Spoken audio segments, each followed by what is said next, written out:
Salam əziz tələbələr, hər vaxtınız xeyir olsun. Bu gün sizləri OTK İmtahan Mərkəzinin kursumuzda keçirtdiyi son sınaq imtahanının məntiq suallarının həlli ilə tanış edəcəm. Başlayaq ilk sualımızdan. İlk sualımız cədvəl, qrafik, diaqramlar mövzusuna aiddir. Gördüyünüz kimi bizə misalda bir cədvəl, bir də qrafik veribdir. İndi görək şərtində nə deyir? Deyir ki, uşaqlar, aşağıdakı cədvəldə KLMNP şirkətlərində 2023 və 2024-cü illərdə işçilər haqqında məlumatlar verilmişdir. Və deyir, bu məlumatlar işçilərin sayı ilə bağlıdır. İşçilərin sayının artımını, azalımını cədvəldə vermişik. İşçilərin sayının faizlə artımını, azalımını isə aşağıdakı qrafikdə vermişik. İndi məsələ nədən ibarətdir? Baxın uşaqlar, cədvəldə dedik ki, artım azalım miqdarlandır. Yəni 10 nəfər mi artıb, 20 nəfər mi artıb və s. Qrafikdə də 10% mi azalıb, 20% mi azalıb və s. Məsələ bundan ibarətdir ki, ilk növbədə biz baxsaq ki, M ilə P bizə konkret şəkildə verilib 2023 qiymətləri də 2024 qiymətləridir. Və uşaqlar, mən ədəddən faizə keçid edirəmsə və artma, azalmanı burada müşahidə edəcəmsə, 100% şəkildə həmişə uşaqlar, ilkin qiymət, başlanğıc qiymət 360, məsələn, M-dən götürsəm, ilkin qiyməti 360-dır. Bu həmişə məndə 100% kimi götürüləcək uşaqlar. Və 360 100% isə mən fikirləşirəm ki, 270 məndə neçə faiz olar? O zaman mən buradan x-a tənasüblə hesablasam 75% tapmış olurum. Və görürəm ki, mənim faizim 100 idi, azaldı oldu 75%. Yəni deməli nə qədər azaldı? 25%. İndi bu qrafikada baxsam 25% azalma bax bu hissəyə uyğundur. Burada da məndə deməli nəyi hesablamışdım? M hesablamışdım deyə M yazacağam. Eyni prosesi P üçün təkrarlasaq, baxın P-nin ilkin qiyməti 500-dür. İlkin qiymət 100%-dir. Artımı isə 550 olub. Görək bəs 550 məndə neçə faizdir? Burada da yenə tənasüblə hesablasaz, x-a 110% tapmış olarsınız. Və deyirsən ki, 100 idi, 110 oldusa, deməli 10% artım olmuşdur. Baxın, 10% artım da bura uyğundur. Gətirib bu hissəyə də P-ni qeyd edin. Əlimdəki mövcud bilgilərdən tapa bildiyim hələ ki bunlardır. Düşüb aşağı baxaq görək bizə başqa bir şərt veribmi? Baxın uşaqlar, iki şərt də burada var. Deyir K şirkətində, baxın bu hissədə, K şirkətində deməli 2024-cü ildə 2023-cü ilə nəzərən işləyənlərin sayında azalma olduğunu bilirik. Bir də deyir ki, el və en şirkətlərində eyni sayda işçi artımı olmuşdur. Qalxıram yuxarı tez bunu qeyd edirəm. Deməli, bizə nə dedi? K şirkətində işçi sayında azalma olmuşdu. El və en şirkətlərində isə eyni sayda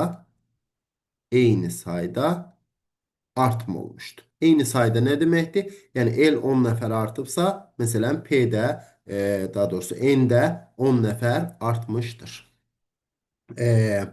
İndi burada K-dan yanaşsam, K-nın azaldığını bilirəm uşaqlar. Azalma hissəsinə fikir versəz, 2 dənə azalma hissəsi var. Birini tapmışıq ki, zaten M-dir. Onda digəri məcbur K-ya qalacaq.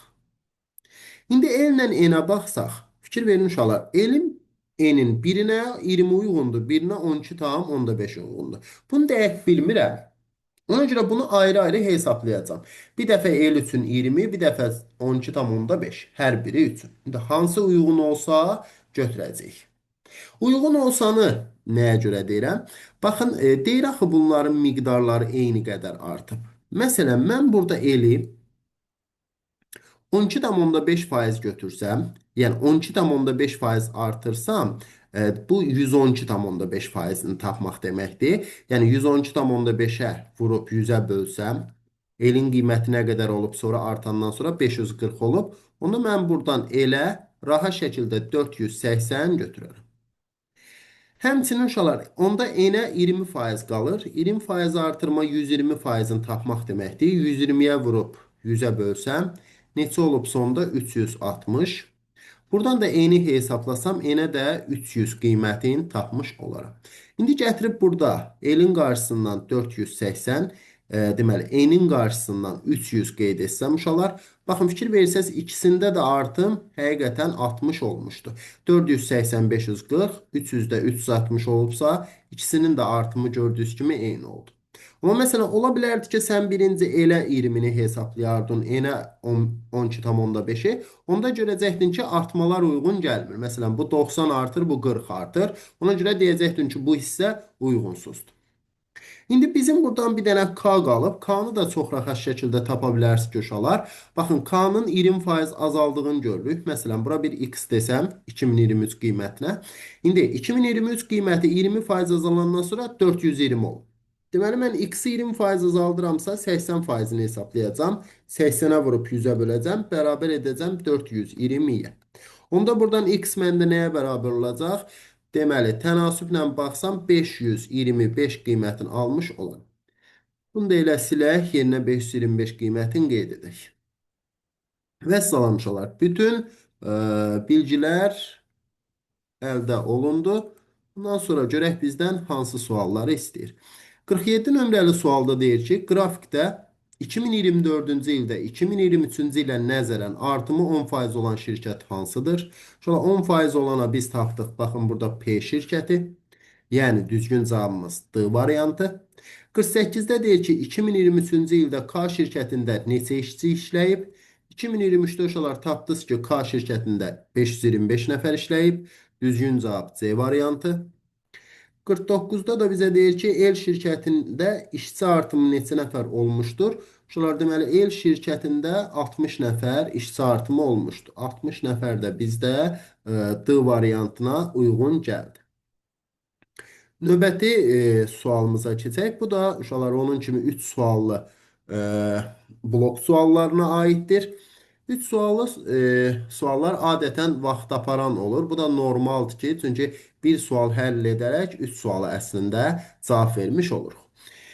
İndi diqqətlə oxusaq deyir, postalyona işlədiyi şirkətdə A şəhərindən C şəhərinə məktubları aparıb qaytarmaq göstərişi verildi.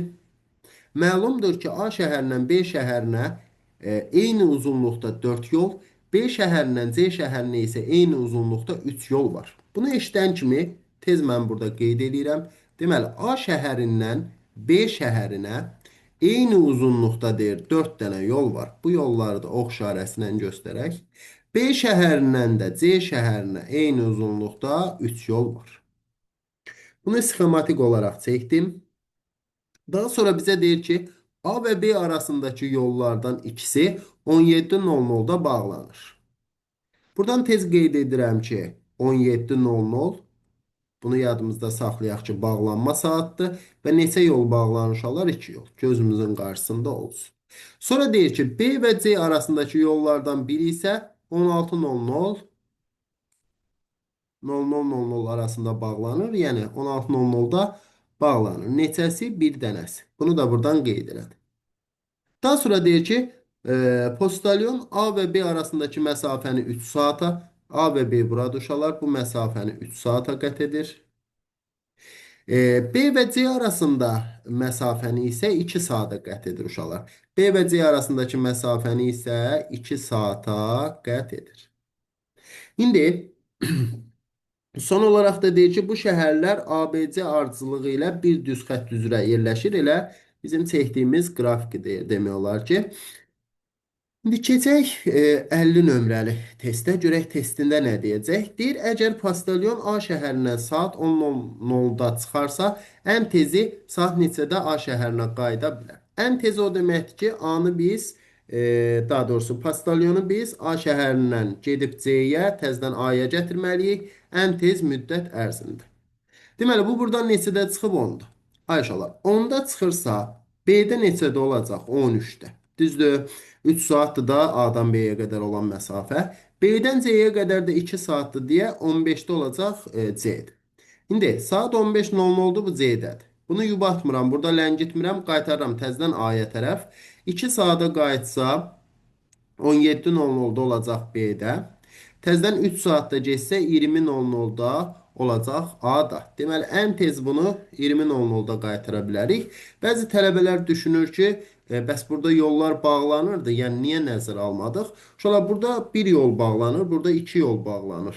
Yəni ən azından getməyə bir yolu olur da bunun, düzdür? Ona görə burada yolların bağlı və yaxud da açıq qalmağı, yəni 50-ci sualda bizə təsir etmir. 51-də nə deyir? Saat 11:00-da yola düşən postalyon yolda yubanmamaq şərti ilə neçə üsulla A-dan Z-yə gedib qayıda bilər?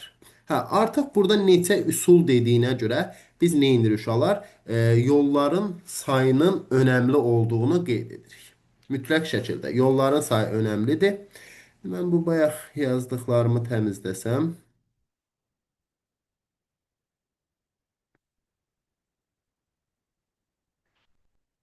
Deməli uşaqlar 11:00-da A-dan B-yə doğru gedir. Uşaqlar neçə üsulla deyirsə, burada yolların neçədən olduğu çox önəmlidir. Məsələn, ola bilər ki, A buradan gələr, düz gedər. Ola bilər buradan gələr, növbəti yolla gedər. Yəni postalyon. İndi məsələ nədən ibarətdir? 11:00-da A-dan çıxan postalyon uşaqlar 3 saat sonra olacaq B-də. Yəni 14:00-da olacaq B-də. Və uşaqlar 11:00-da çıxıb 14:00-da çatdısa, fikir verirsinizsə bu aralıqda 4 yolun 4-ü açıqdırsa, ürəyə istədiyi yolla biri ilə gedəcək. 4 dənə versiyası var. B-dən də C-yə deməli 14:00-dan 2 saat sonra getsə, deməli gəlib çatacaq 16:00-da.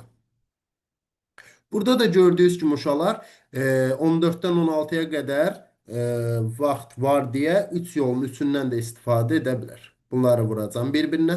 Uşaqlar vurma prinsipi adlanır. Bu arada bunu da qeyd edeyim. Yəni bu tip suallar vurma prinsipi ilə həll olur. Çünki bayaq da göstərdim. İstənilən yollardan istifadə edə bilər. İndi buradakı əsas məsələ nədir? Bu geriyə qayıdan zaman fikir versəniz, baxın 16:00 artıq saat. B-yə qayıdan da 16:00-da yolların biri bağlanan axı, misal üçün bu bağlanacaq. Qayıtmaq üçün neçə versiyası olacaq uşaqlar? 2 versiyası olacaq. Proses davam eləyir deyə, hələ bitməyib deyə ard-arda vururam. İndi tutalım 2 yolla qayıtdı, 18:00-da da çatdı bura.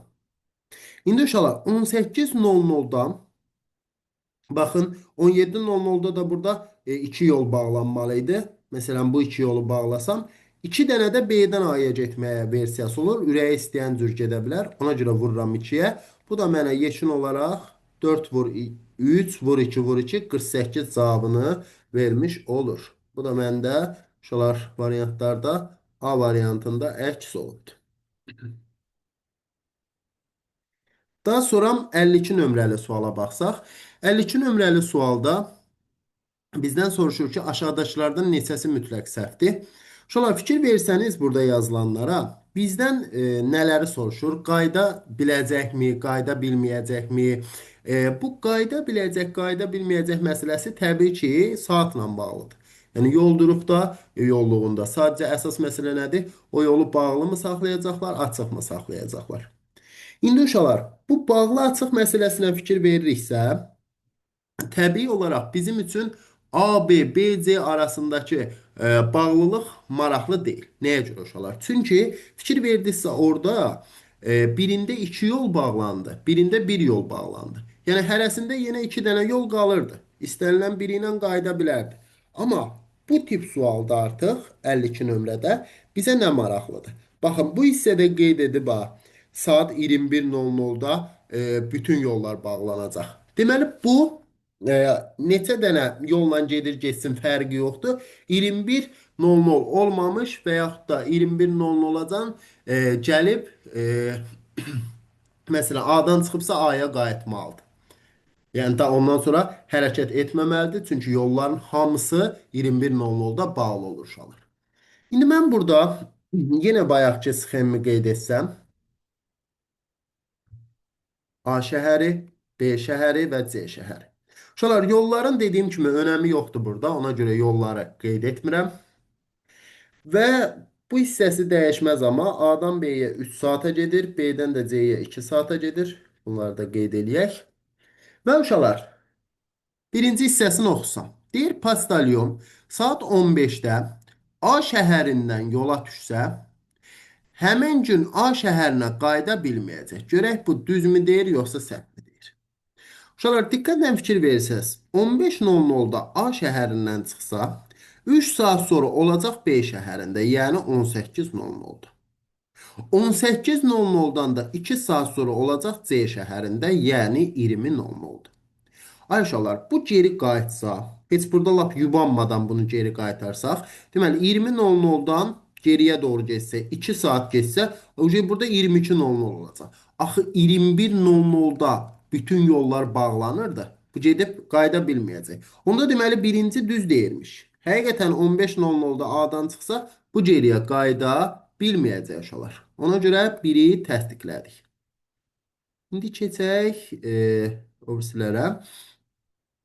Məsələn 2. 2-də deyir ki, postalyon C şəhərində 3 saat gözləyəcəksə, A şəhərindən ən geci saat 8:00-da yola düşməlidir ki, həmən gün geri qayıda bilsin. Deməli uşaqlar, mən burada A şəhərindən 8-də postalyonu yola salsam, gəlib saat 11-də olacaq B-də, 13-də olacaq C-də. Baxın, bu gələn kimi qayıtmır. Deyir ki, C şəhərində 3 saat gözləsin. Dayansın.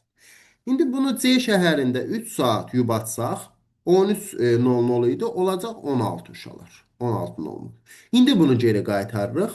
Uşaqlar, 16:00-da çıxsa C-dən B-yə doğru 2 saat geçsək, olacaq 18. Sonra da 3 saat geçsək, olacaq 21. Gördüyünüz kimi uşaqlar 21:00-da bağlanacaqdı. Bu 21:00-da A-da. Yəni ki, bu bağlı yol görməyəcək. Rahat şəkildə gedib qayıda biləcək. Bu da deməli deyir ki, 8-də yola düşməlidir. Bəli, bunda düz deyir. Özü də burada bizə demişdi ki, ən gec düz deyir uşaqlar. Məsələn, 9-da olsaydı bu 21 yox 22 olacaqdı. Onda da artıq aləm dəyəcəkdi bir-birinə. Ona görə yəni yollar bağlanacaqdı. Deməli, ən geci 8-də yola düşməliymiş. 3-ə baxsaq, 3-də bizə deyir ki, postalyon C şəhərində 2 saat gözləyəcəksə, A şəhərindən ən tezi saat 10:00-da yola düşməlidir ki, geri qayıda bilsin. Uşaqlar, bu səfər də C şəhərində 2 saat gözləyəcək. İndi bura diqqət yetirsəniz, A şəhərindən neçədə çıxsın deyir, 10:00 oldu. Uşaqlar, 10-da çıxsa 3 saat sonra 13-də burada olacaq, 2 saat sonra 15-də burada olacaq. İndi burada da deyir 2 saat gözləsə olacaq saat 17. İndi bunu geri qaytarsam 17 üstə 2 19, 19 da üstə 3 22. Bax gördüyünüz kimi uşaqlar 22-də gəlib çatır, amma 21-də yollar bağlanır. Deməli bunun 1 saatı yolda keçəcək. Bu çünki uşaqlar yol bağlanacaq, təzən bu oturub gözləyəcək ki 00:00 keçsin, təzən yollar açılsın, bu gəlsin aya. Bu da həmən gün deyir axı. Həmən gün daxilində. Ona görə də biz deyirik ki, deməli 3 yanlışdır. Daha sonra 4-ə baxaq. 4-də deyir ki, postalyon A şəhərindən saat 10-da yola düşsə, həmən gün A şəhərinə geri qayıda bilməsi üçün şəhərlərdə ən çoxu 1 saat yubana bilər. Tamam. Deyir ki, uşaqlar 10:00-da yola düşsün. Gəlin baxaq. Elə əslində buradan görsənli onun cavabı əslində düz deyir bu. Baxın uşaqlar 10:00-da buradan bu çıxsa 13-də burada olacaq bayaqki kimi. 15-də də burada olacaq. Məsələn deyir 1 saat hansısa birində yubansın, elə C-də yubansın olsun 16. İndi bu geriyə doğru qaydanda uşaqlar 2 saat qayıdacaq 18, 3 saat qayıdacaq 21. Tam olaraq 21-də gəlib çatacaq. Deməli problem deyil. Bayaqkında 2 saat deyəndə 1 saat gecikmişsə 22 olmuşsa 1 saat deyəndə deməli düz deyir də. Elə oradan da bilmək olardı. 5-ə baxsaq uşaqlar, 5-i də məncə artıq şifahi bilmək olar. Deyir, postalyon saat 10-da A şəhərindən yola düşsə, Həmən gün A şəhərinə qayıda bilməyəcək. Bu da gördüyünüz kimi səhvdir. Hələ onda çıxdı, bir saat yubandı, rahat şəkildə qayıtdı. Ona görə bunu da hesablamağa dəyməz. Neçəsi səhv imiş uşaqlar? 2 dənəsi. Yəni düzgün cavab D variantı olmuş olacaq. Daha sonra keçid edirəm 53 nömrəli suala. 53 nömrəli sualımız anaqram sualına aiddir uşaqlar. Deməli, coğrafiya, kimya və tibbdir. A variantında burada deməli Hipokrat qeyd olunub. Hipokrat təbii ki, tibbə aid olar. Üçüncüyə qeyd edirəm. B-də deməli Avokado,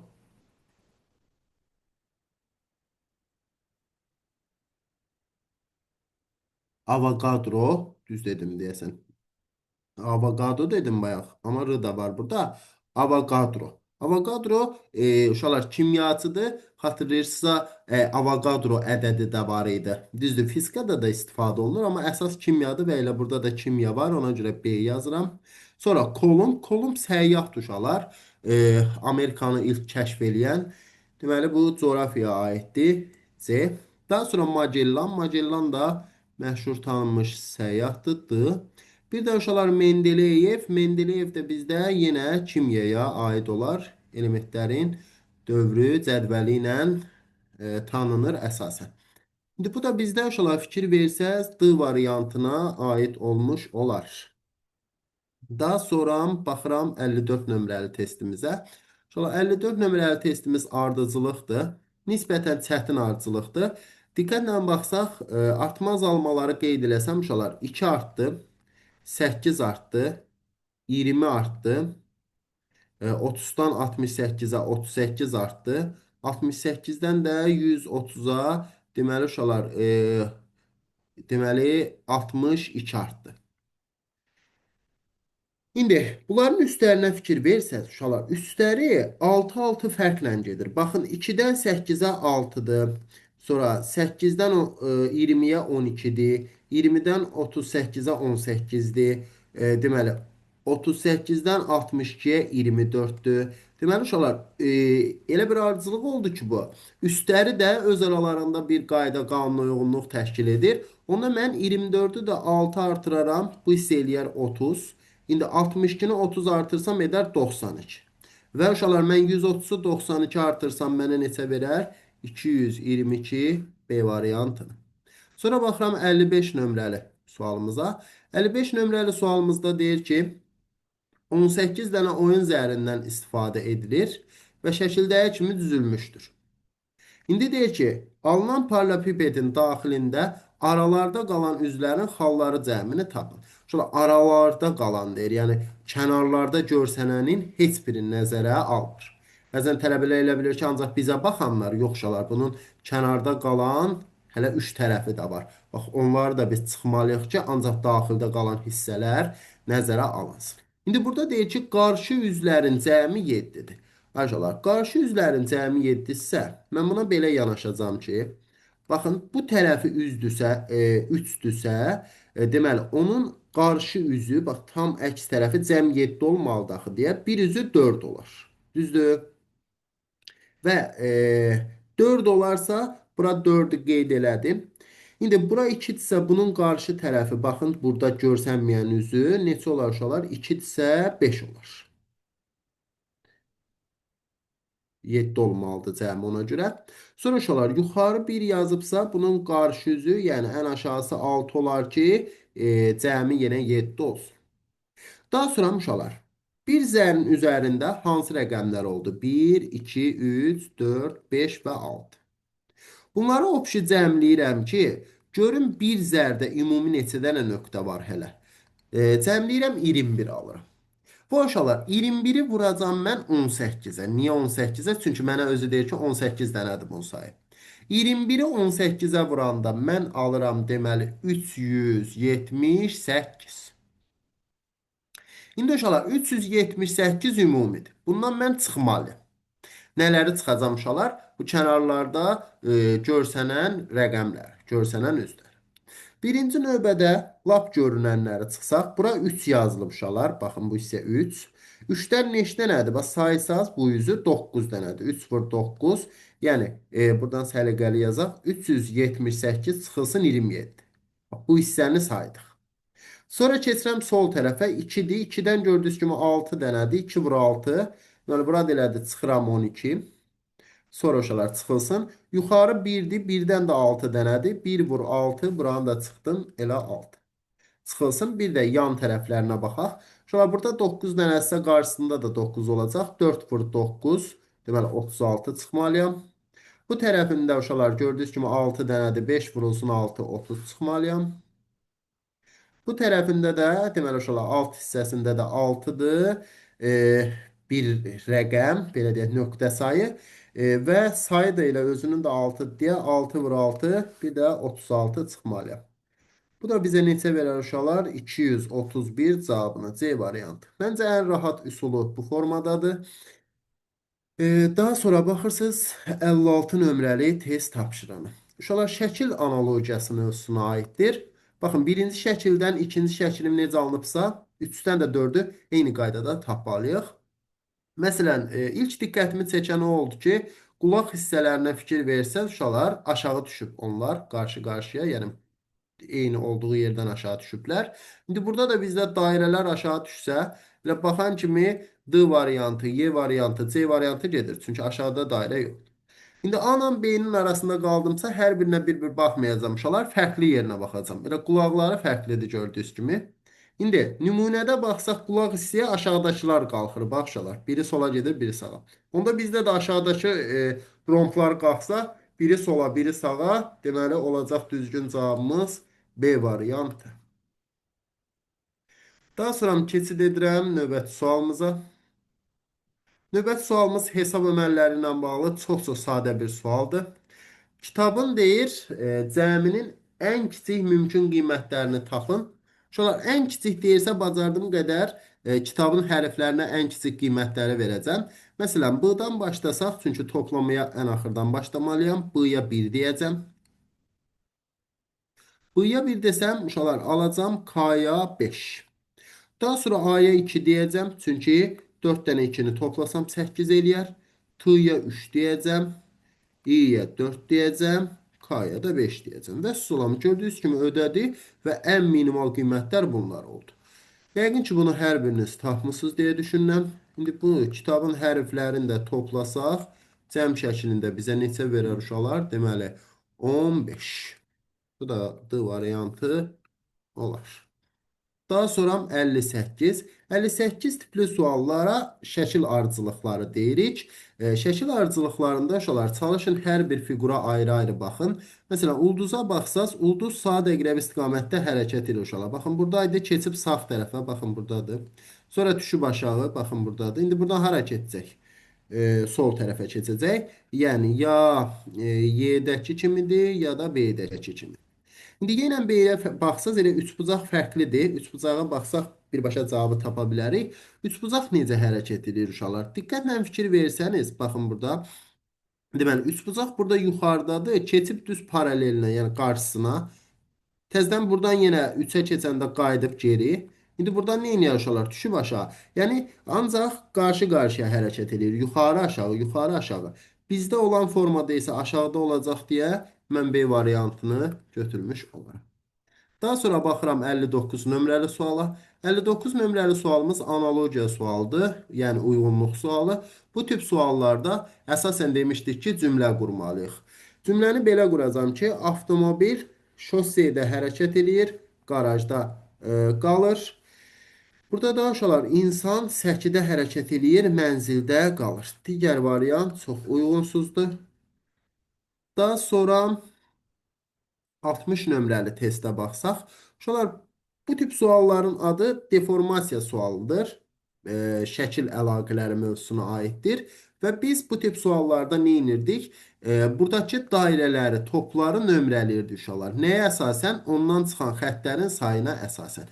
Məsələn, A-dan 3 dənə xətt çıxıb, üzərinə 3 yazıram. D-dan 4 dənə xətt çıxıb, C-dan 3 xətt, F-dən 1, 2, 3, 4, 5 xətt, H-dan 4 xətt, B-dən 4 xətt, Y-dən 4 xətt, C-dən də 5 xətt çıxıb. İndi uşaqlar, normalda bu tərəfi də eyni qaydada nömrələməliyəm. Amma bu tərəfdən məndən heç nə soruşmur. Baxın, x, y və s. yazmayıb ki, tap görək bu nədir. Bəs görək bizdən nə soruşur? Deyir, aşağıdakılardan hansının yerini dəqiq müəyyənləşdirmək mümkündür? Hə. Onda uşaqlar, mən bu dəqiqə, yəni mövcud baxışla baxsam, bu dəqiqə yəni qərar verə bilmərəm. Çünki hərəsindən 1, 2, 3 dənə var. Mən dəqiq nə bilim burada hansını hara yazacağam. O, dəqiq tapa bilməyəndə həmişə uşaqlar getdiyi xanalara görə nömrələyin. Məsələn, nə demək istəyirəm? Baxın, bu 4-lərə fikir versəz, məsələn, buradakı 4-ə baxsaz uşaqlar, bu 4 kimlərə gedir? Baxın, 3-ə gedir, 5-ə gedir, 4-ə gedir, 4-ə gedir. Tez yanından mötərizədə qeyd edirəm. 3-ə, 5-ə, 4-ə, 4. Məsələn, bu 4 kimə gedir? 3-ə, 5-ə, 4-ə, 4-ə. Əla. Deməli, baxın 3-ə, 5-ə, 4-ə, 4-ə. Sonra bu 4 hara gedir? Yuxarısından qeyd edirəm. 3-ə, 5-ə, 5-ə, 3-ə. Deməli, 3-ə, 5-ə, 3-ə, 3-ə. Daha sonra inşallah bu 4-ü qeyd eləsəm, baxın bu da 4-ə, 4-ə, 5-ə, 5-ə. Deməli, 4-ə, 4-ə, 5-ə, 5-ə. Deməli, 4-ə, 4-ə, 5-ə, 5-ə. Aha. İndi uşaqlar 4 dənə 4 var idi. 4-ünü də yazdım. Baxın, fikir verirsinizsə, y ilə məndə h eyni oldu. Bu da bax 3-ə, 5-ə, 4-ə, 4-ə getdi. Bu da baxın 3-ə, 5-ə, 4-ə, 4-ə getdi. Mən bunları heç vaxt dəqiq tapa bilmərəm. Mən nə bilim hansı hansıdır. İkisini də nömrələsəm eyni olacaq. Amma uşaqlar, bununla ikisi də fərqli oldu. Biri 4, 4, 5, 5 oldu.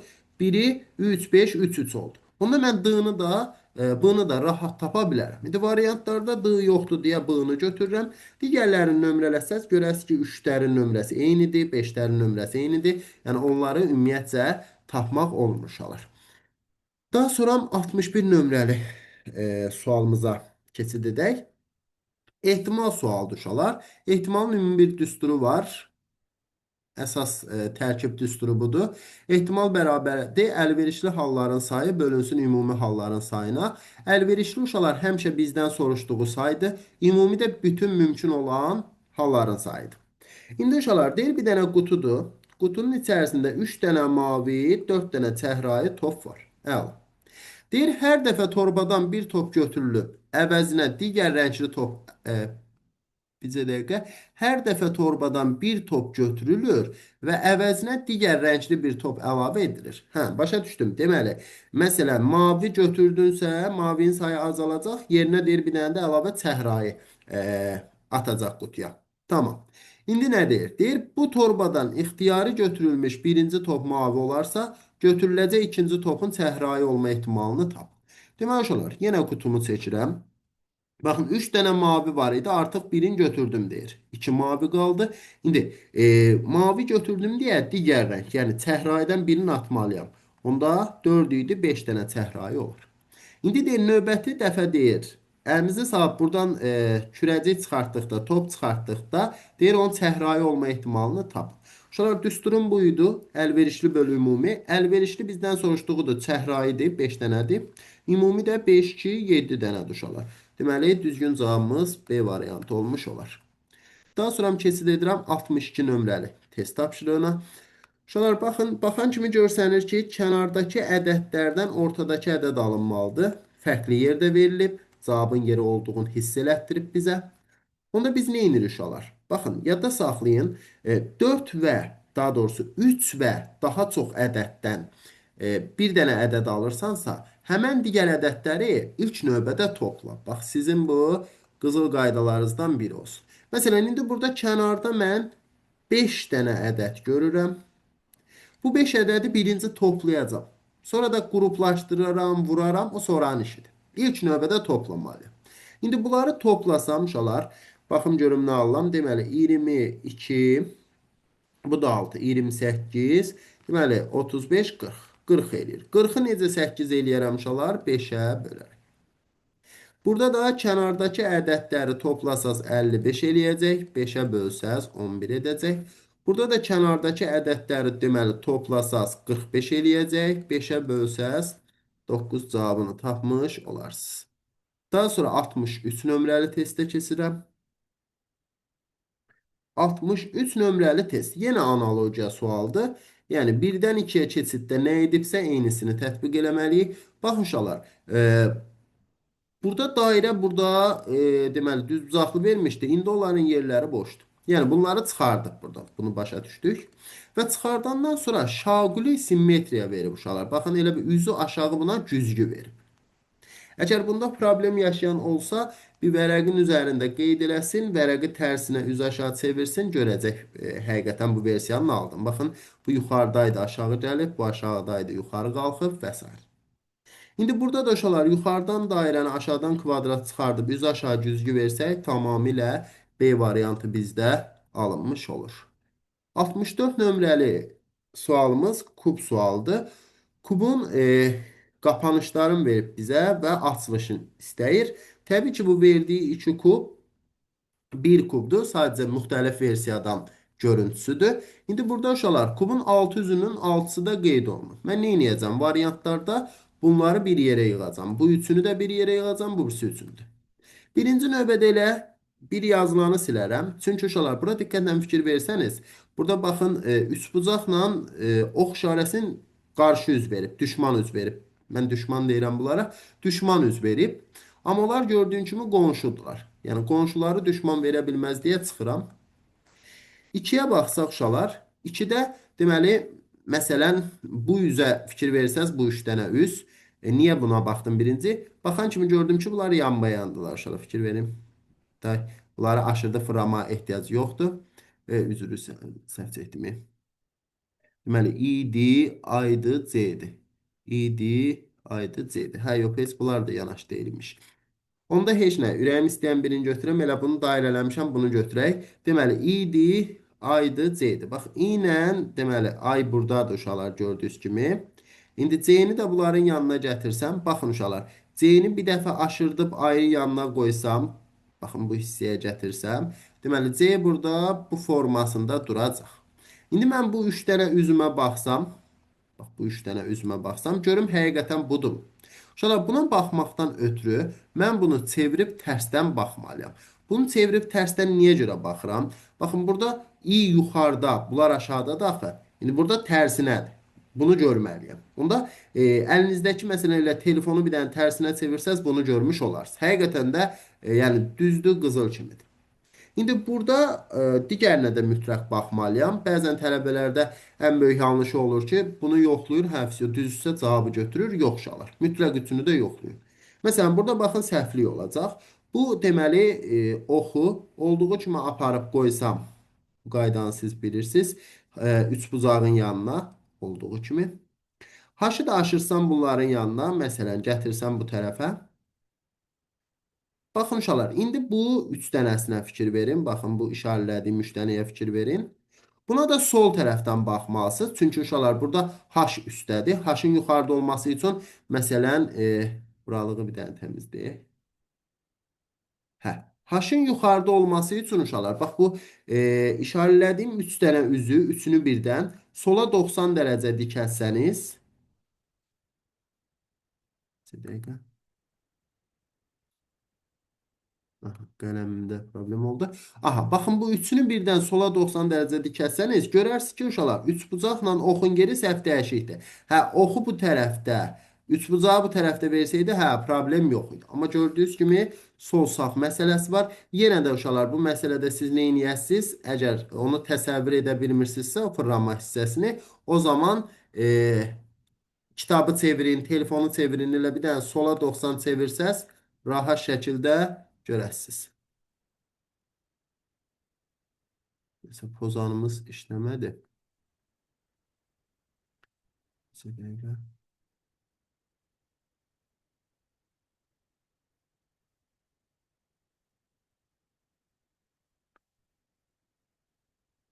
Aha, pozanım işləmədi. Bu seh qələmlə yazmağa çalışacağım uşaqlar. Deməli, 2 səhv oldu. 2-ni bildik. İndi 3-ə diqqətlə baxsaq, 3-də də uşaqlar fikir versəniz, baxın bu hissə deməli üçbucağı idi. İndi pozan işləməlidir. O birisi pozan deyə məcbur bu formada göstərəcəm. Burada ox işarəsi. Dursunlar burada. İndi uşaqlar 3 nömrəyə baxsanız diqqətlə, 3 nömrədə məsələn elə bu 3 dənəsi yanbayandır, gördüyünüz kimi. Hər şey qaydasındadır. Və uşaqlar h yenə yuxarıda olması üçün buna baş aşağı baxmalıyam. Elə bir üçünü birdən 180 dərəcə çevirmək və yaxud da ki telefonu baş aşağı tutmaq.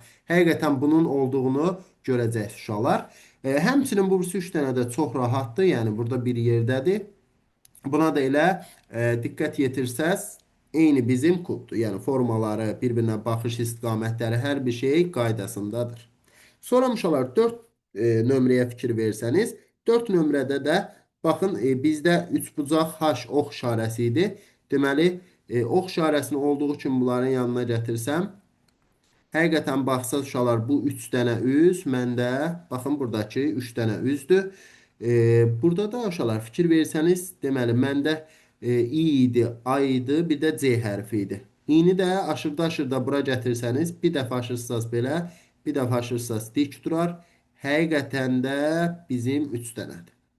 Yəni ona görə də düzgün cavabımız olacaq 3, 4, B variantı. Yenə 5-də də bayaq qeyd etdiyim sağ-sol problemi var uşaqlar. Daha sonra daha sonra keçid edirəm növbəti sualımıza. Növbəti sualımız 65-dir. Yəni burada sual qalmadı. Yox. 65. Bir görək bu bir pozan işləyəcəkmi? Hə, bu işləyəcək. İndi uşaqlar, diqqət yetirsiniz 65 nömrəli testimizə. Baxın, 65 nömrəli testimizə diqqətlə fikir versəz uşaqlar, burada piramida tipli sualdır, şəkil ədəddir. Normalda bu tip suallarda kəsişməyə diqqət yetirirdik. Amma burada biraz fərqli verib. Neyim uşaqlar? Baxın, yuxarıda tək olan 7-ni vurub 8-ə, alıb 56. Baxın, 56-nı olduğu kimi yazıb aşağıda. Daha sonra 56-nı vurubdu 8-ə. Deməli 56-nı vurubdu 8-ə, alıbdı 448. Sonra uşaqlar 448 də siz 8-ə vurub alacaqsınız 3584. Yəni düzgün cavabımız Y variantı olmuş olacaq. Daha sonra keçid edirəm 66 nömrəli test tapşırığına. Uşaqlar 66 nömrəli test tapşırığında hər hərfin bir şifrəsi var. Baxın, burada diqqətlə fikir versəniz, burada x1 ilə başlasam, bu nə demək idi? Yəni, birinci yerdə gələn sözün şifrəsi x-dir. İndi görə x nəyin şifrəsidir? Məsələn, burada x5 yazıb, yəni x 5-ci yerdə gələnin şifrəsidir. 5-ci yerdə nə gəlir? 1, 2, 3, 4, 5, n gəlir. Onda bizim birinci hərf n olacaq. Yəni, bunun mənası o deməkdir ki, uşaqlar, x1 və x5 o deməkdir ki, bizdən soruşulanın birinci hərfi ilə, məsələn, bölünənin 5-ci hərfi eynidir. Bu sadəcə o deməkdir. Və n ilə başlayırsa elə y variantını götürürəm uşaqlar. Yəni, inanmıram bunu kimsə səhv yazsın. Yəni, çox asan bir sual idi. Daha sonra keçid edirəm 67 nömrəli test tapşırığına. Sonra deyir ki, Asif, Bəşir və Cəmil rəngləri seçməklə əlaqədar çətinlikləri var. Və deyir, Asif qırmızı rəngi sarı, Bəşir sarını mavi, mavini qırmızı, Cəmil sarı və qırmızının ikisini də mavi görür. Tamam. Deyir, bu şəxslər qeyd edilənlərdən başqa digər rəngləri seçməkdə heç bir problemləri yoxdur. Əla. İndi deyir ki, Asif, Bəşir və Cəmilin mavi bir parçaya baxdıqda hər birinin gördükləri rənglər uyğun olaraq aşağıdakılardan hansıdır? İndi uşaqlar, burada nəyə diqqət yetirirsiniz? Baxın, birinci növbədə onu qeyd edeyim ki, uyğun olaraq deyirsə, biz burada ilk növbədə Asifi birinci, Bəşiri ikinci, Cəmili üçüncü qeyd etməliyik.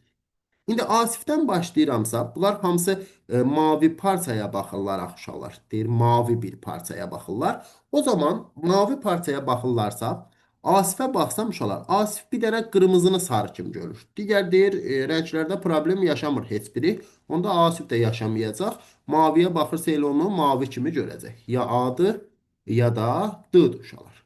Sonra keçirəm Bəşirə. Bəşir deyir, sarını mavi, mavini qırmızı kimi görür. İndi maviyə Bəşir baxırsa o qırmızı kimi görəcək. İkisində də eynidir. Son olaraq Cəmilə keçsəm. Uşaqlar, Cəmil sarı və qırmızını mavi kimi görür. Başqa problemi yoxdursa elə mavini də onda mavi kimi görəcək. Yəni D variantın rahat şəkildə götürmüş olacaq. Deməli, ən maraqlısı Cəmil oldu ki, o həm sarını, qırmızını mavi görür, həm də mavini mavi görür uşaqlar. Daha sonra keçid edirəm 68 nömrəli testimizə. Bu da uyğunluq analogiya sualıdır. Görək əlaqəsi necədir? Deməli uşaqlar, təyyarəni pilot idarə edir, qatarı da maşinist idarə edir. D variantı. Bəzən tələbələr burada maşın taksi düşünürlər ki, maşını taksi idarə edir. Təbii olaraq yox uşaqlar. Çünki maşını taksi də, yəni normal adam da idarə edə bilər. Məcbur deyil ki, maşın idarə etmək üçün taksi olsun, düzdür? Amma qatar idarə etmək üçün mütləq maşinist, təyyarə idarə etmək üçün mütləq pilot olmalısan. Sonra 69. Nə deyir uşaqlar? Deyir ki, verilmiş sxemdə dairəvi masada 5 uşaq var, 6 valideyn var. Və deyir, hər bir valideynin bir tərəfində bir uşaq, digər tərəfində valideyn əyləşib. Hər valideynin yanında əyləşən öz uşağı olmalıdır. Deməli uşaqlar, məsələ nədir? Mən belə başa düşdüm ki, bu dairəvi dəyirmi masada valideyn və uşaqlar yanbayan əyləşib. Və uşaqlar, diqqətlə bu dairələrə də fikir versəniz, görərsiniz ki, dairələrin içərisində olanlar valideynlərdir. Baxın, hərflərə diqqətlə fikir verin. Rombun içərisində olanlar isə uşaqlardır. Burada da bir fərq var, o da sizə ipucu ola bilərdi. İndi uşaqlar deyir ki, hər bir deməli uşaq öz valideynin yanında əyləşib. Onda uşaqlar baxın, mən bu ikisini bir götürərəm. Götürərəm ki, K Y-nin valideynidir. Sonra R D-nin valideynidir. Sonra deməli uşaqlar P C-nin valideynidir. Sonra B daha doğrusu N B-nin valideynidir. Sonra M A-nın valideynidir. İndi bura diqqətlə fikir versəz, L da A-nın valideynidir. Çünki A şagirddir, ronddadır. L də valideyndir. Onda uşaqlar burada ər-arvad kim olar? L ilə M olar. Baxın, bizdən də onu soruşur. Deyir, ər-arvad olduğunu əminliklə söyləmək olar. B variantını. İndi məsələ nədən ibarətdir uşaqlar? Burada belə bir ipucu da yadda saxlayın ki, mən dedim ki, dairə nədir burada? Valideyndir. Romb isə uşaqdır. Aşağılar iki dairenin ortasında gələn olmalıdır. Yəni iki dairenin ortasında gələn olmalıdır ki, hər ikisinə də aid olsun. Bu uşaq hər ikisinə də aid olmalıdır ki, onlar ər-arvad olsunlar. Belə. Daha sonra keçid edirəm növbət testimizə. Növbət testimiz 70 nömrəli testdir ki, bizə nə deyir? Digərlərindən hansı variant deyir? Fərqlənir. Birinci növbədə uşaqlar onu qeyd edeyim ki, digərlərindən fərqlənən variantın tapılmasında ancaq dönmə fırlanmaya baxmalısınız. Məsələn, 180 dərəcə, 360 dərəcə, hətta 90 dərəcə, saat əqrəbi, saatın əksi fərq etməz. Ancaq dönmə fırlanmaya baxmalısınız uşaqlar. Yəni, burada bir növ simmetriya yoxdur. Bunu simmetriya ilə qarışdırmayın. Güzgü yoxdur. Oldu. İndi məsələn, baxan kimi görürəm ki, A ilə B bir-birindən fərqlidir. Hardan bilirəm uşaqlar? Baxın, sağ tərəfləri eynidir, gördüyün kimi. Amma digər tərəfləri fərqlidir. Yəni, sağ tərəf bu formada duranda bunlar ciddi şəkildə bir-birindən fərqlənir. Onda C hansını təsdiqləsə, deməli, düzgün cavabımız digəridir. Çünki səhv istəyirək bizdən. İndi məsələn C-yə baxsaz, həmən burada dairələdiyim hissə yuxarıdadır, baxın. Onun B kimi, A kimi durması üçün o pişi şəkli sağa doğru 90 aşırtmalıyam. Həqiqətən də bunu sağa doğru 90 aşırdanda A-nı təsdiqlədi uşaqlar. Baxın, bu qara hissə gedir axı özü ilə bu tərəfə. Yəni A-da kimi olur. Digər yerlərinə də baxsaz uyğun gələcək. Onda B variantı bizdə fərqlidir. Eyni formada D ilə Y-nı da fırlasaz, o da həqiqətən A kimi, C kimi olacaq. Daha sonra uşaqlar keçid edək 71 nömrəli test tapşırığına.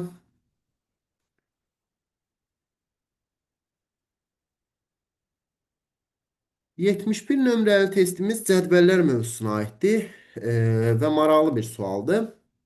Baxın uşaqlar, burada nə edib? 6-nı vurubdu 4-ə, çıxıbdı 3-ü vurubdu 5-ə. Bunları hətta mötərəzdə yazsam daha yaxşı olar. 6 vur 4 24, 3 vur 5 15. 24-dən də 15 çıxır 9. Həm 35-dən 27 çıxır 8.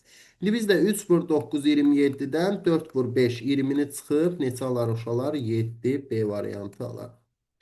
Daha sonra keçid edirəm 72 nömrəli test tapşırığına.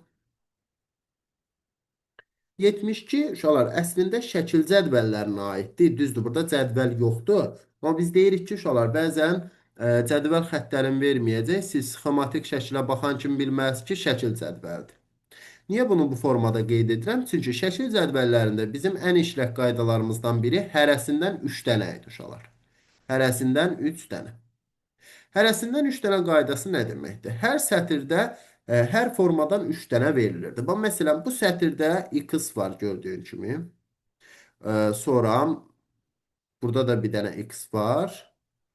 Burada da bir dənə x var. Bax, x 3 dənə tamamlandı. Sonra uşaqlar plusa baxsaz, baxın plus, plus. Hər sətirdə bir dənə də plus var, 3 dənə də bu oldu. Sonra uşaqlar ox işarəsi çatışmır. Bax, burada var, burada var, amma bizdə yoxdur ox işarəsi. Oldu.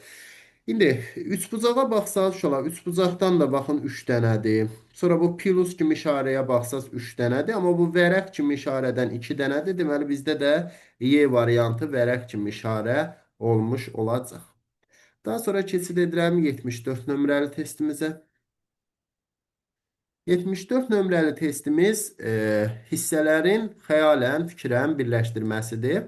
Uşaqlar, birləşdirmədə həmişə müəyyən bir fiqurun hissəsini görməyə çalışın. Məsələn, mən baxan kimi görürəm ki, bu sol tərəfdə olan hissə bura daxil olur. Baxın, hər bir forması ölçüləri tam olaraq bunun üçün nəzərdə tutulub. İndi mən təqribi çəksəm, uşaqlar, yaxşı şəkil çəkməyə bacarmıram, maksimum dərəcədə çəkməyə çalışacağam. Baxın uşaqlar, gətirib elə bunu qoydum bura. Həqiqətən bunun başlıq hissəsinə baxsanız uşaqlar, Y variantı kimi olduğunu hiss eləyərsiniz. Zaten başqa bunu qoyacağım bir variant yoxdur. Oldu. İndi gətirib bunu Y deyirəm, üzrü sayın, D variantı kimi. Gətirib bunu D variantına qoysaq uşaqlar, bunu daha yaxşı şəkildə burada çəkməyə çalışın. Baxın, belə bir forma alınacaq uşaqlar və bunu da buradan bölsəm, baxın bu hissəni gətirib bura qoyacağam, digər hissəni də üzü bu tərəfə fırladıb qoyacağam yanına. Yəni D variantı düzgün cavab olacaq. Daha sonra keçid edirik 75 nömrəli test tapşırığına.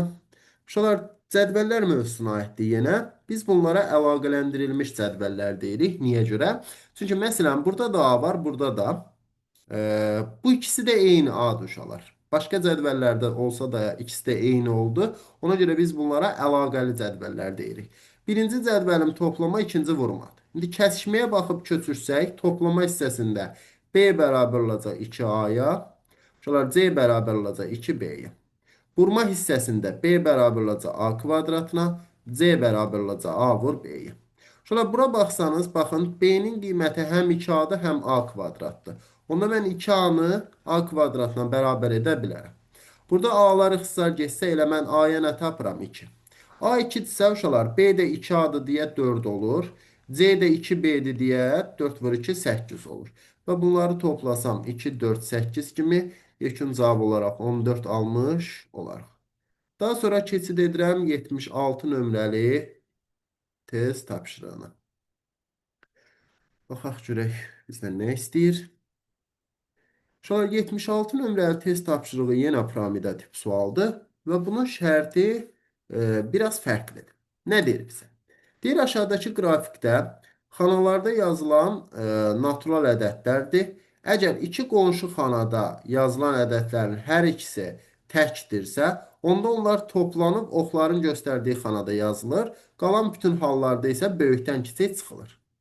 Yəni uşaqlar, məsələn, baxın, bunlar ikisi cütdür, çıxılıb. Məsələn, biri cüt, biri təkdir, yenə çıxılıb. Amma ikisi təkdir, toplanıb. Oldu. İndi biz də bura baxsaq, məsələn, uşaqlar, burada mən 9 alıramsa, bu cütdürsə, uşaqlar, başqa ədəd yazmalıyam ki, çıxılsın. Çünki toplanma yalnız ikisi də tək olanda olurdu. Onda mən bura 23 yazaram ki, 23-dən 14 çıxım 9 alım. İndi buraya 23 yazdımsa bu oxları takip eləsəm 11 və 23 ikisi də təkdir deyə toplanılıb. Deməli 34 yazılacaq. Uşaqlar 34 9 deməli biri cüt biri təkdirsə çıxılıb 25 yazılacaq. İndi 25 13 ikisi də təkdir deyə toplanıb 38 yazılacaq. Yəni rahat sual oldu. Sualımızın yerindəki cavab 38 olmuş olar. Varmı variantlarda? Deməli B variantı. Daha sonra keçid edirəm 77 nömrəli suala. Sonra 77 nömrəli sualımız aşkar operatorlara aiddir və çox maraqlı bir sualdır. Sonra nə edəcəm? Baxın, diqqətlə fikir versəniz, aşağıdakı ifadəni yuxarıda həll etməyə çalışacağam. Operatorları eynidir. Sol sola bərabərdir. Yəni x ilə x-dir. Sağ da sağa bərabərdir. Amma sağda y-in yerində nə görürəm uşaqlar? X kvadrat y görürəm. İndi düsturda yerinə qoysam 4-ü x-a vururam. Elə x x-dir. Üstəgələ 2-ni y-a vururam. Y-ama nədir uşaqlar?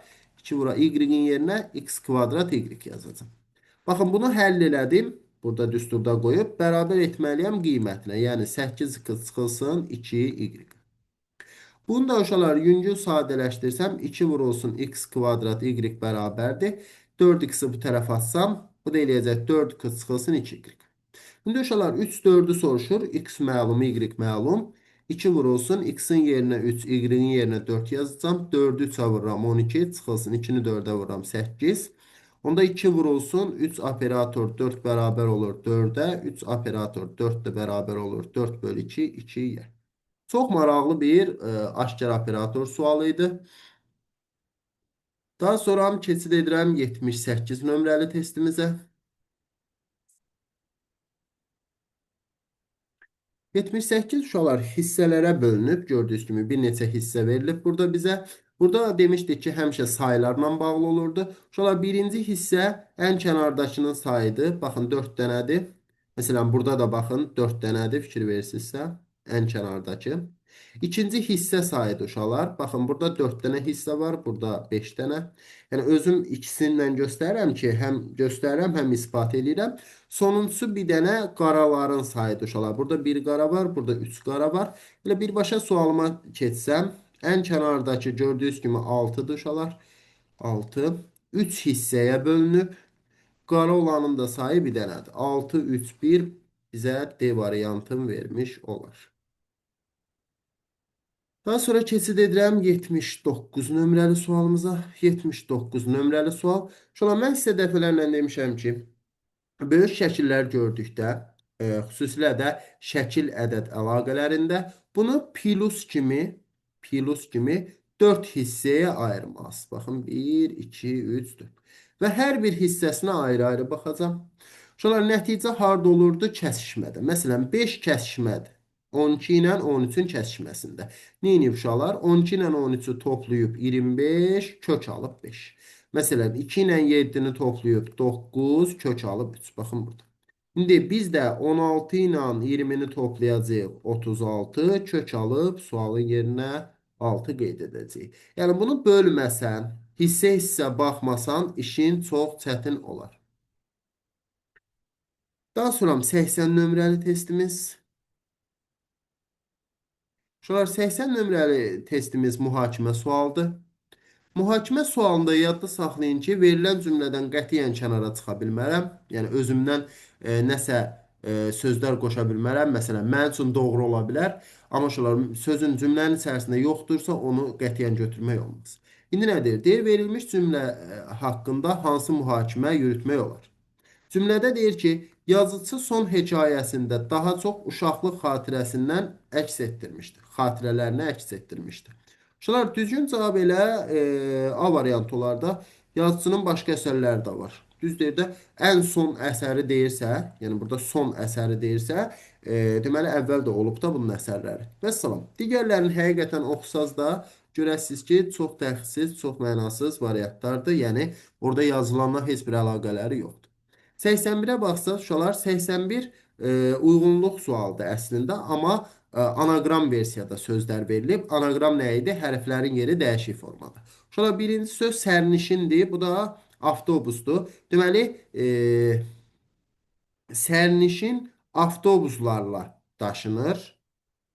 Bu da yanacaqdır uşaqlar. Yanacaq da yadda saxlayın ki, tankerlərlə daşınır. Bu variantlardan da tanker olar. Y variantın.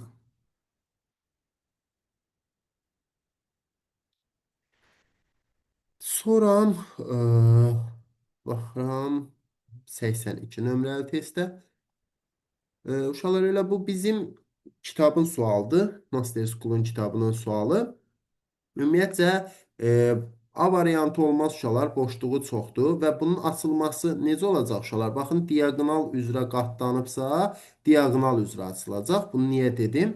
Çünki bəzən görürük ki, tələbələr bunu qabaq-qabağa açır. Belə şey etmək olarmı? Qətiyyən etmək olmaz. Ən azından sən simmetriyanı görürsən ki, bu diaqonaldır. Deməli, ya yuxarı, ya aşağı açılmalıdır. Bunun ikisindən biri olmalıdır. İndi uşaqlar, diqqətlə fikir verirsəz, beyin olmur. Baxın, məsələn, bunu yuxarı doğru atmısansa, uşaqlar, baxın, bu hissədə problem yoxdur, amma bununla bu üst-üstə düşməyəcək axı. Birinci növbədə burada simmetriyon budur. Kvadrat yaxındır, burada üçbucaq yaxındır. Görürsüz, tam dəxlisizdir. Bu birisinə baxsın, bunları ayrı verim ümumiyyətcə bir-birindən yanlışdır. Y-də isə uşaqlar, Y-də isə fikir versəniz tamamilə dəxilsizdir. Yəni bu hissəni, bax ən son verilmiş hissəni bu tərəfə doğru açdıqda bunlar belə düşməz. Oldu. Həm də biz demişdik ki, ən son verilən hissə dəyişməz axı. Bu məsələn, bu ən son verilmiş hissə heç burada olduğu kimi deyil. Görürsən bu üçbucağı sol tərəfə baxır, burada sağ tərəfə baxır.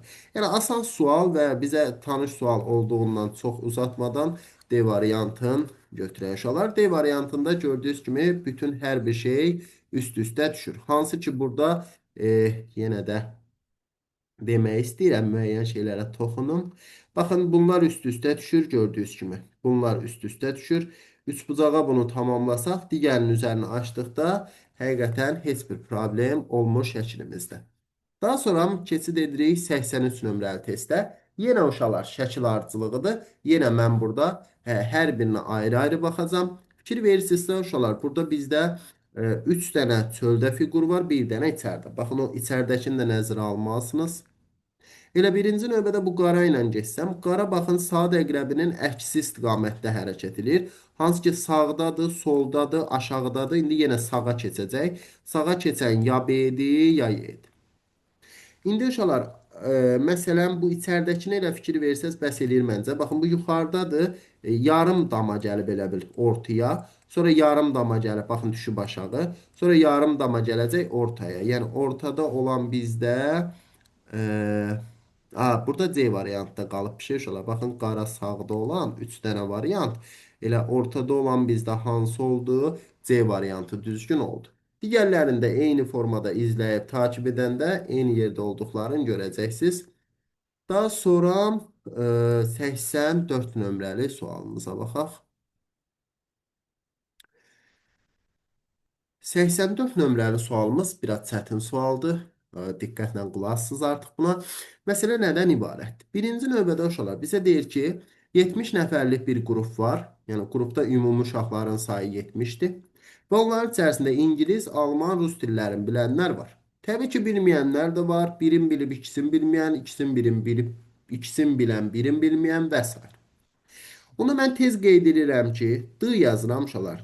D yəni dil bilənlər olsun və yaxud da bilməyənlər. D0 yazacağam. Heç bir dil bilmir, 0 dil. D1 bir dil bilsin, D2 2 dil, D3-də 3 dil bilsin uşaqlar. İndi deyir ki, ən az 2 dil bilənlərin sayı 40-dır. Ən az 2 nə deməkdir? Ya 2 dil bilir, ya 3 dil. Onda D2 üstə gəl D3 məndə bərabərdir 40 uşaqlar. Ən çox 2 dil bilənlər. Şuna ən çox 2 nə deməkdir? Ya ümumiyyətcə bilmir, ya bir dil bilir, ya da 2 dil bilir. Bu neçə dənədir? 36 dənədir. Bunu da tez qeyd elədim. Sonra deyir ki, uşaqlar, bu dillərin heç birini bilməyənlərin sayı ən çox bir dil bilənlərin sayının 1/3 qədərdir. İndi uşaqlar, heç dil bilməyənlər D0-dır. Ən çox bir dil bilənlər nədir bəs? D0 üstə gəlsin D1. Ya heç bilmir, ya ən çox bir dənə bilir. Deyir bunun 1/3 qədər. 1/3 qədər 1/3-ə vurmaq və yaxud da elə 3-ə bölmək deməkdir. Bu deyir bərabərdir nəyə uşaqlar? Heç dil bilməyənlərə. Buna da tənasüblə baxsaz 3 dənə D0 səndə bərabər olacaq. D0 üstə gəl D1-ə. Buradan da uşaqlar 2 dənə D0 səndə bərabər olacaq D1-ə. Bu dursun burada. İndi qalxıram yuxarı. Baxın uşaqlar, mən bu hissədə qeydlərimi aparmışam. Bir də qrupda opşi 70 nəfər olduğumu bilirəm baxın. Tez qeyd edirəm. D0, D1, D2, yəni hamısı. D3 məndə nəyə bərabərdir? 70 nəfərə. İndi uşaqlar, burada D0 ilə işim yoxdur. D0 kimi yazıram. D1-in yerinə baxın, ən sonda tapdığımız 2D0-ı yazıram. D2 plus D3'ün də yerinə 40 nəfər yazıram. Bərabərdir 70-ə. Buradan 3 dənə D0 bərabərdir. Uşaqlar 30-a. D0 da məndə nəyə bərabərdir? 30 bölünsün 10-a. D0 10-dursa, mən nəyə axtarıram? Deyir ki, buna görə bu dilləri heç birini bilməyənlər, yəni D0, iki dil bilənlərin sayından nə qədər çoxdur? İki dil bilənləri tapmaq istəyirəmsə, uşaqlar, iki dil bilənləri tapmaq istəyirəmsə, görüm daha qısa onu tapa bilərəmmi? İki dil bilənlərin sayıdır. Burada verilib iki dil bilənlər. Baxın uşaqlar, mən buradan birinci D1-i tapsam, D1 2 dənə D0 idi axı. Yəni D0 da 10-dursa, onda D1 20-dir. Baxın bu 36 verilən hissədə. Deməli, D0-ın yerinə uşaqlar qoyuram nə? 10. D1'in də yerinə qoyuram 20. Onda bu üçünün cəmi 36-dırsa, buna da 6 qalır. Deməli uşaqlar, D2 oldu 6, D0 da 10 idi.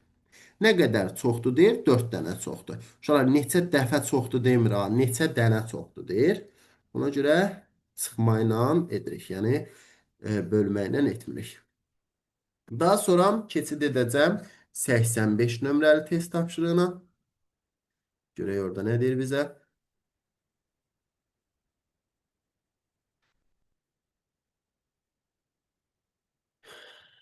84'ü yazdıq. Hə, 85 nömrəli testimiz. Sonra 85 nömrəli test tapşırığında bizə deyir ki, deməli, nəşriyyat redaktor, uşaqlar, redaktor nəşriyyatı idarə edir, rejissor nəyi idarə edər? Səhnəni, teatrı, hansı varsa onu götürək, teatr. Daha sonra 86 nömrəyə keçid edirəm. 86 nömrəli sualımız da çox maraqlı sualdır. Fikir verirsinizsə, uşaqlar, birinci cərgəni, baxın, buradakı fiqurların hamısını birdən, bax elə düzbucaqlıya aldığım formada 180 dərəcə çevirsəm, uşaqlar, 180 dərəcə altdakını alaram, baxın. Həmçinin bu hissəni də, baxın bu hissəni də 180 dərəcə çevirsəm aşağıdakını alaram. Baxın bu çevriliş nəticəsində bunu 180 dərəcə çevirsəz görərsiniz ki, sualın yerinə baxın bizdə bu 3 gəlib düşür. Bu biraz çevirməyə təəssüf ki, düşündürücüdür uşaqlar. Yəni mən bunu çox vaxt saatla izah edirəm saat istiqamətində. Amma ümumiyyətcə çevirmədə problemi olanlar bayaq da qeyd etmişdim. Telefonu çevirsinlər, kitabçanı çevirsinlər, kitabı çevirsinlər. Əms variantda nəyinsə üzərində çəkib çəkdiyini çevirsinlər ki, bir-iki dəfə elə etsələr, məncə vərdiş etmiş olacaqlar. Daha sonra keçid edirəm 87 nömrəli testimizə. Sonra bu da yenə də vərəqin qatlanmasıdır. Bu da rahat sualdır əslində. Bir nöqtəyə baxanda cavab çıxır. Yəni çox bunu uzatmaya ehtiyac yoxdur. Baxın bu yuxarıdan aşağı qatlanıbsa ən sonda. Bunu geriyə doğru açacağım. Yəni bu vərəqi geriyə doğru açmalıyam. Baxın bu hissəyə doğru açacağım. İndi burada ortadakı hissə tamamlanacaq kvadrata. Ondan işim yoxdur. Əsas işim nə iləndir uşaqlar mənim?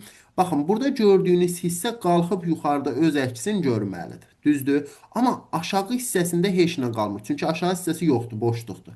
Baxın, istəyirsə bu yuxarıdan aşağı, bax, bura qatlanmır aşağı, bura boşluqda axı. Lap bunu deşsə də, kəssə də bunun altına heç nə düşmür. Onda uşaqlar elə baxsanız bizdə yəni yuxarıda belə bir hissə alınan yalnız və yalnız Y variantındadır uşaqlar. Başqa variantları ilə başdan səhv verib gördüyünüz kimi. Digər hissələrini də açmaq əslində rahatdır, heç bir problemi yoxdur. Sadəcə olaraq dediyim kimi bu tip suallarda çalışın ki, bir-iki əsas hissəsinə fikir verəsiniz. Daha sürətli tapmaq üçün. 88. 88 də yenə analogiya, uyğunluq sualdır. Deməli uşaqlar, sülh və müharibə antonim sözlərdir, əks mənalı. Bu da nə olar uşaqlar? Sevgi, nifrət olar. Bunlar da əks mənalı sözlərdir. 89 yenə uyğunluq sualdır. Nə deyir bizə? Gil saxsı. Uşaqlar, saxsı gildən düzəldilir. Burada da deməli stol nədən düzəldilər? Taxtadan düzəldilər. Daha sonra keçirəm 90 nömrəli testimizə. 90 nömrəli testimiz qeyri-aşkar mövzusuna aiddir. İki fərqli operator var. Qaydalarda fərqli olacaq. Uşaqlar, bu nədir? Dairə ortasında x-in qaydası deməli vurmadır uşaqlar. Kvadratın qaydası bölmədir. Bax 7-ni vururam 8-ə. Birinci həmişə mötərəzdən başlayıram. Eləyir 56. Bölürəm 2-yə 28. Burada 3-ü vururam 8-ə 24. 48-i 24-ə bölürəm 2. İndi biz də uşaqlar birinci bölməni sonra vurmanı qeyd eləsək 18 böl 6 3. 3'ü də 18'ə vursam neçə eləyər uşaqlar? 54. Daha sonra 91 nömrəli test tapşırığına keçid edək. Uşaqlar gördüyünüz kimi bu da uyğunluq sualıdır. Elə qəbulda da bu formada xeyli uyğunluq sualı olur. İndi burada nə yazıb uşaqlar? Diskursiya, müzakirə. Eyni mənalı sözlərdir. İkisi də onda iftira nə olar? Böhtan misal üçün. Şər, böhtan, yəni hansı olsa götürə bilərik uşaqlar. 92 nömrəli testimiz tərəzilər mövzusuna aiddir. Və uşaqlar bizə qeyd edir ki, fiqurların hər biri bir-birindən fərqlidir, yəni qiymət cəhətdən. Bir də qiymətləri 1-dən 9-a qədərdir. Tez mən 1-dən 9-a qədər olan qiymətləri qeyd edirəm. Və uşaqlar hardan başlayacağım? Həmişə ən çox yük hardadsa o hissədən. Baxın burada. Uşaqlar burada mən indi ya ağlara 1 verəcəm, ya da 2 verəcəm. 2-dən böyük qiymət verəmirəm, çünki onu aşır. Məndə 9-u aşmamalıdır axı. Deməli uşaqlar 9-u aşmamalıdır. Ən böyük ədəd 9-dur. Məsələn 2 versəm bura. Uşaqlar baxın bunlar 2 olsa neçə eləyəcək? Bu 8. Məsələn bu da məcburdur ki onda da 1 olsun ki heç olmasa bu 9 eləsin də 9-u aşmasın. Bu da 9 eləyə bilməz. Çünki bu 9 eləsə burada da 9'dur. Yəni onda bunlar yarıya bölünüb 4 onda 5 düşsün. Mümkün deyil axı. Ona görə uşaqlar mən 100% deyirəm ki burada ağ dairə 1 olacaq. Ağ dairə 1-dirsə uşaqlar 4 dənə 1 4. İndi 4-dürsə bura təzədən 2 qoymaq olar, 3 qoymaq olar, 4 qoymaq olar. Yəni 5 qoymaq olar, 9-a can gedib çıxa bilər. Uşaqlar, məsələn, 2 qoysam problem yoxdur. 3 qoysam nə baş verir uşaqlar? 3 qoysam buna 7 eləyər. Yenə bax 7-ni bölənməyəcəm 2 yerə. 4 qoysam 8 eləyər. 8 4 4 bölünəcək, amma fikir ver, qara dairədə 4 olacaq, 3 bucaqda 4 olacaq. Daha sonra uşaqlar, fikir versəniz 5 də qoyamıram. Yenə 9 alınacaq. Yenə 9 2 ilə bölünmür deyə. Onda 100% da nə qoyacam bura? Uşaqlar 2. Burada 2 qoyduqdan sonra vəssalam. Misalımız demək olar ki, həll oldu. Bura 6 tapdıq. Bu 6-dırsa 6 3 3 bölünür. İndi uşaqlar 1-i, 2-ni, 3-ü və 6-nı tapdınız. Qalxıram yuxarı. Uşaqlar bir fiqur 2 fiqurdan ağırdır. Əlimdə qalan çəkilərə baxsam, bu yalnız 4 4. Bura 8 olar, bu da 9 olar ki, ondan ağır olsun. İndi uşaqlar, bu hissəyə fikir versəz, qara dairəni 2 tapmısan, 5, 7, 8-i məcbur belə bölüşdürərəm ki, 5-i bura verərəm, 8-i bura verərəm ki, 7-dən 8 ağır olsun. Burada da mənə yazmışdı ki, fiqurlardan biri tərəzidə yoxdur. Mən də 5 ilə 8-i tapdımsa, deməli 7 yoxdur. Bu da olmayan baxın ulduz figurudur. Onu aşağıda qeyd edib tapdım ki 7'dir. Ağ üçbucağa da 5 tapmışdıq. Yeşun cavabımız 12 etmiş olar. Maraqlı bir tərəzi sualı idi. Daha sonra keçid edirəm 93 nömrəli test tapşırığına. Şunlar 93 də maraqlı sualdır. Deyir ki 12 nəfərin iştirakı ilə oyun 65 dəqiqəyə ehtiyatda gözləyən 3 oyuncu da oynamaq şərti ilə eyni müddət oyunda olsunlar. Yəni hamısı eyni qədər oynasın. Buna əsasən hər bir oyuncu neçə dəqiqə oynadı? Şunlar adi tənasübdür. Məsələn 12 nəfər 65 dəqiqəyə bitirirsə 15 nəfər nə qədəyə bitirər deyirəm. Və uşaqlar, burada da oyuncu sayı artanda vaxt azalır axı. Biri artıb, biri azalırsa tərs mütənasibdir. Məsələn, ikisi də artırsa, ikisi də azalırsa düz mütənasibdir. Amma dediyim kimi, biri artıb, biri azalanda tərsdir. Tərs mütənasibləri qarşı-qarşıya vururduq. Normalda çarpaz, amma tərsdə qarşı-qarşıya. Onda uşaqlar 12-ni vuracam 65-ə, bərabərləyəcəm 15-i vuracam x. Buradan da deməli x-a mən neçə tapıram? X də bərabərdir. 12 vur 65 bölünsün 15. Deməli uşaqlar bu da neçə düşər? Birinci 3-ə ixtisar eləyim elə. 4 burada qalsın, 5 burada. Burada deməli 13, bu da eləyir 52. Deməli düzgün cavabımız 52 dəqiqə. Hərəsi oyun oynayır. Daha sonra keçirəm 94 nömrəli testimizə. 94 nömrəli testimiz oyunlar mövzusuna aiddir. Futoshiki oyunudur uşaqlar. Futoshiki oyununda Əsas qayda nə idi? Sudoku kimi idi o da. Sudokuda necə idi? Sətirdə sütunda təkrarlanma olmasın. Amma özünə məxsus şərti də o idi ki, bu böyük kiçik işarəsi ödəsin. Sonra baxın, burada belə bir ipucu var gördüyünüz kimi. Bu ipucunu mən yalnız və yalnız bu ədədləri yazaraq qeyd edə bilərəm. 4, 3, 1 kimi. Çünki uşaqlar 4, 3, 2 olmaz. 2 var burada. Ne bileyim 3, 2, 1 olmaz. Yalnız bura nə qalır? 4, 3, 1. İndi uşaqlar bu sütuna baxsaz 3 var, 1 var, 2 var, 4 çatmır. Daha sonra bu sətrə baxsaz 4 var, 3 var. Baxın bu sətrə. 1 ilə 2 çatmır. 2 birdən böyük olar. Daha sonra uşaqlar bu sütuna baxsaz burada da böyük işarəsi var. Baxın diqqətlə fikir versəniz, mən bu böyükdür yerinə 1 yazamıram. Çünki 1 heç nədən böyük deyil. 2 yazamıram, sətrində 2 var. 3 yaza bilirəm, 4 də yazamıram. Sütununda 4 var. Onda 100% 3'dür. 3 de 2'den ve 1'den böyükdür. Şunlar bura 1 yazamıram. Çünki sətrində 1 var. Onda 100% 2 yazacağım. İndi bu sütunu da tamamlasam 4, 2, 3 bura 1 olacaq. İndi sətirləri tamamlayaq uşaqlar. 1, 4, 2 ilə 3 çatmır.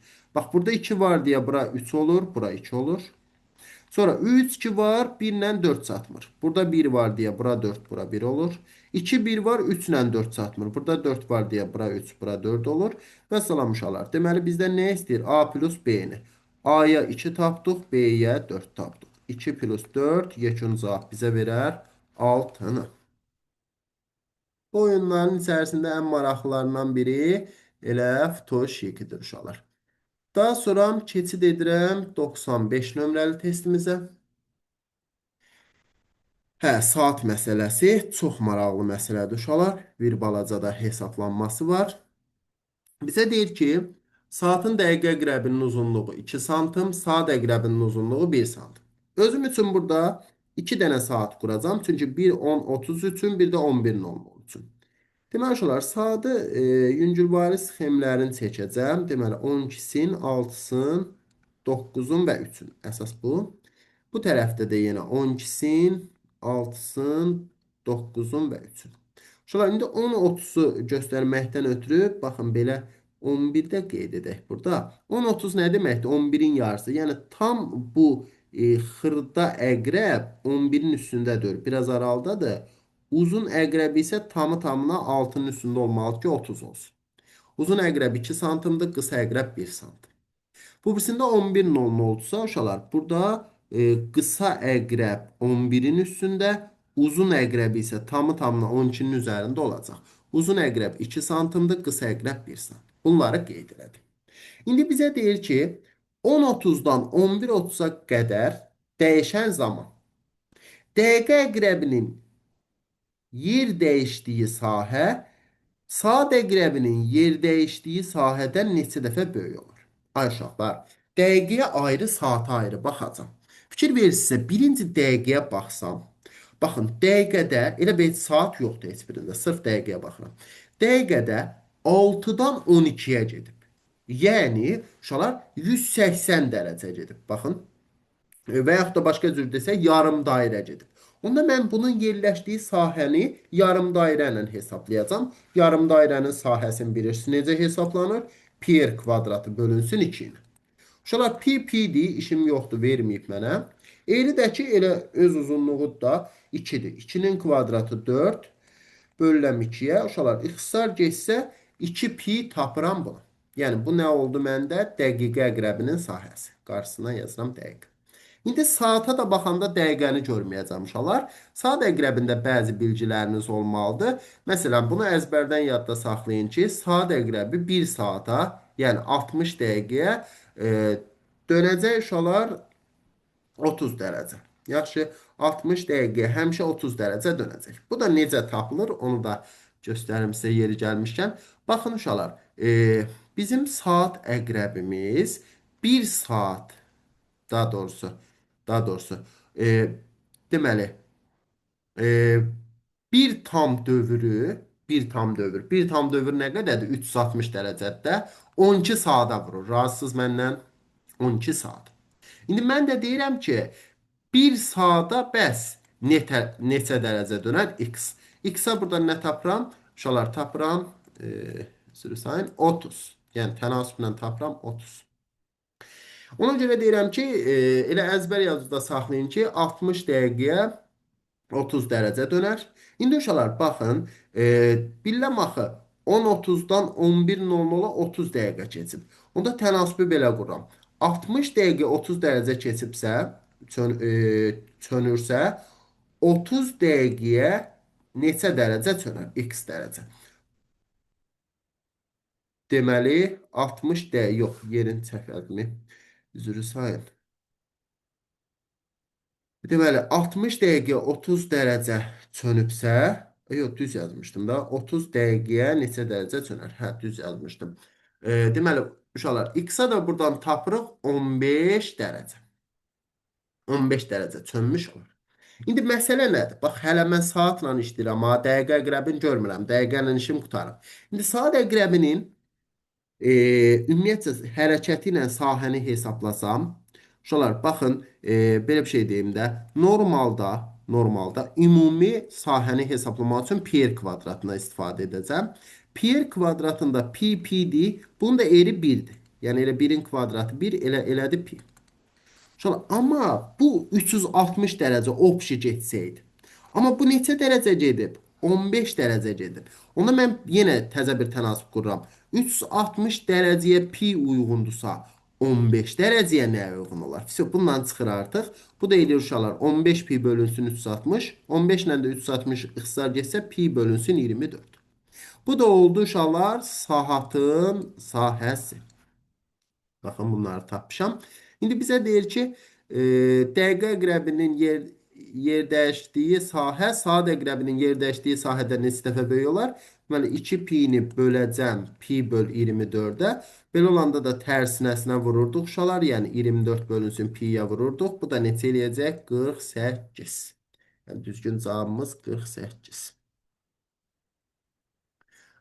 Çox maraqlı bir sual idi. Biraz uzun gedir, amma siz də fərqindəsizsə uşaqlar, yəni bura qədər demək olar ki 5-6 dənə belə uzun gedən sualımız olub. Yəni bu da təbii ki olmalıdır. Yəni bütün suallarımız rahat olsa, o da mənasız olar. Hardasa bir 5 dənə, 6 dənə nisbətən vaxt aparan sual olmalıdır. Baxırıq 96-ya. 96-da bizə nə deyir? Hə, sonuncu sualımızdır. Deməli, 96 nömrəli sualda siz bölməyə dair, xüsusilə də bu kiçik bölmələrə dair belə deyək də, ifadə, iki düstur bilməlisən. Birinci düsturu əminəm ki, hamı bilir. Məsələn, buradan A nəyə bərabər olar uşaqlar? 2B üstəgəl 7-yə. Bu nədir? Yəni, bölünən bərabərdir. Bölən vurulsun, qismət üstə qalıq.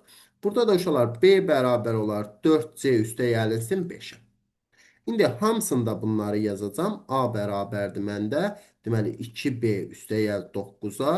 Buradan da B bərabərdir 10C üstəgəl 6-ya.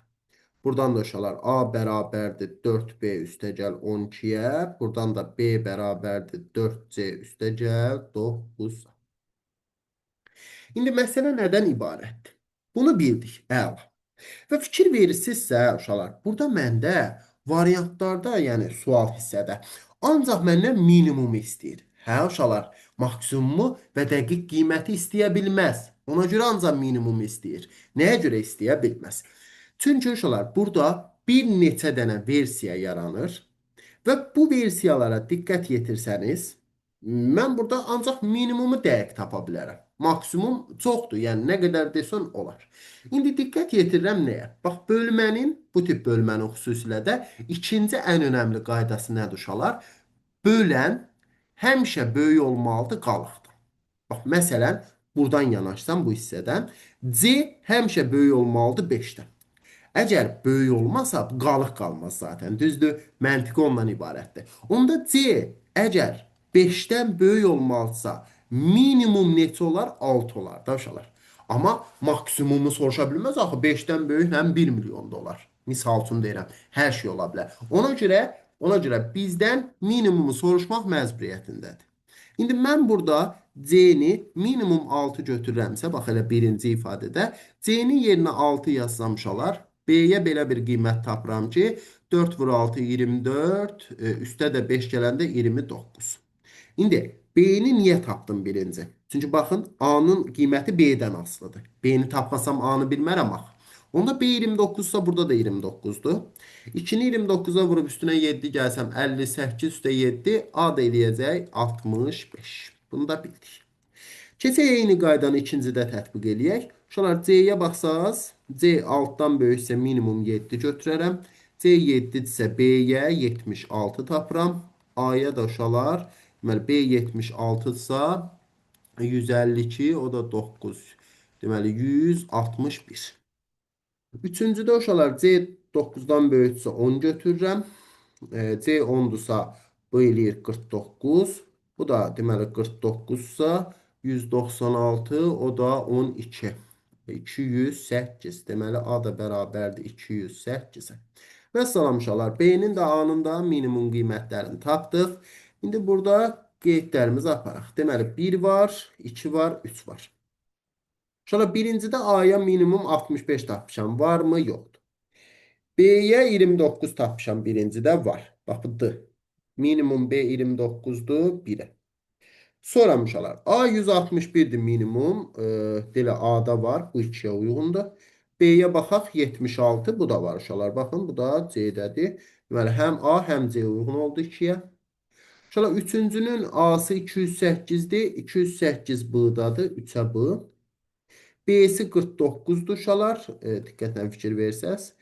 49'sa deməli bu da məndə Y-yə aiddir. B-yə. Deməli uşaqlar 1D, 2AC, 3 də B-yə olmuş olur.